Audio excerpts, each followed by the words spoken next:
we moved here from San Francisco, California. You can probably guess why. But I grew up in Soviet Union, and I immigrated to the United States to be able to have freedom of religion, freedom of raising my family in the way we think is right. And it breaks my heart to say that looking back, I never thought that United States would become more morally bankrupt than Soviet Union, considering their churches on every block. Today I stand here representing a group of local moms, and I'm sure it's not a surprise that there has been a significant push by local libraries, schools, educational organizations to sexualize our children. And this is probably, I would say, the most significant national, state, and local emergencies than even dealing with roads and other issues. And I think we need to do what we can to save our children. I want to mention two examples that we ran into dealing with these kind of issues. One is, well, you probably heard that, drag queen story hours in Columbia, but I know it's a different county. We found books in Lexington County libraries, I can mention the titles, that don't just mention but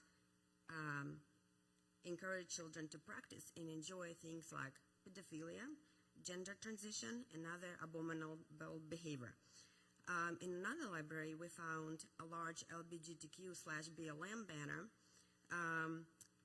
and we also reached out to a library director. We had a lengthy conversation with her. She was quite open to a discussion, and it boiled down to the fact that she was in charge of making a decision what is appropriate and what is not appropriate for her branch. And I asked her, well, where do we go from here? How much worse are we going to get? What is next? Because I've seen worse things on the West Coast. And she said, well, I tell you now that, for example, I oppose drag queen story hours. And I said, well, it seems like you single-handedly make these decisions. And these kind of decisions affect the whole community, and it's without taxpayer dollars. So we tried to bring it up in the past with our legislators. One of them was Paula Calhoun. That didn't go far. She suggested some things which we followed through with, and actually that whole thing just died down. We never got any responses from her. But again, she suggested that we propose some kind of legal language and present it to our representatives that could be put in a bill.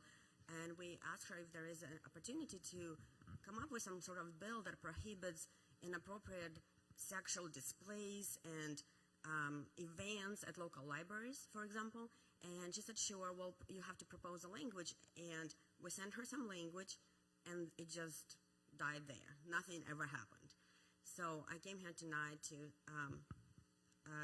just express my position and hear from you on what can be done about this. Well, thank you, first of all, for coming. I'll just jump in real quick. I just got to be short because I was born that way. I'm going to be short with this.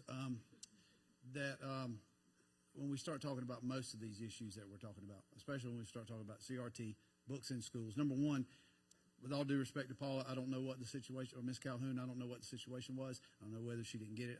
I don't care. Whatever it might be. I'm going to give you my card on the way out, and you send me that information. I will get on it firsthand. I'll give you my word, and then next time we have this meeting, we'll see what the update is. Hold me to that. Second thing that I really want to address is that the problems that we're talking about, it starts at home. School starts at home. The drug problem starts at home. First of all, I'm Chris Wooten. I identify as Chris Wooten. I identify as what God made me. And that's the reason I'm here today. It's because God directed the path to put me here today to be able to stand up and say, let me look into that for you. When I go back to the home thing, I grew up, like I said, with my grandmother, which was home with me every night. Woke up every morning. I went to church with her. I had a drug problem when I was little. She drugged me to church all the time. I understand that that's where most of these issues are, and that's the real complex part of this is how do we get into the homes of people and get those morals back. I'm going to leave on this.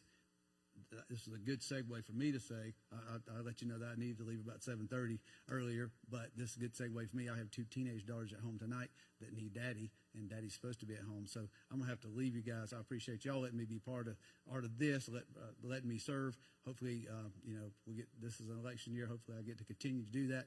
If I don't, I'm still always here. I'm in Lexington. I'm not going anywhere. I'll help you any way I can. Just thanks for letting me be part of it. But if anybody else has something.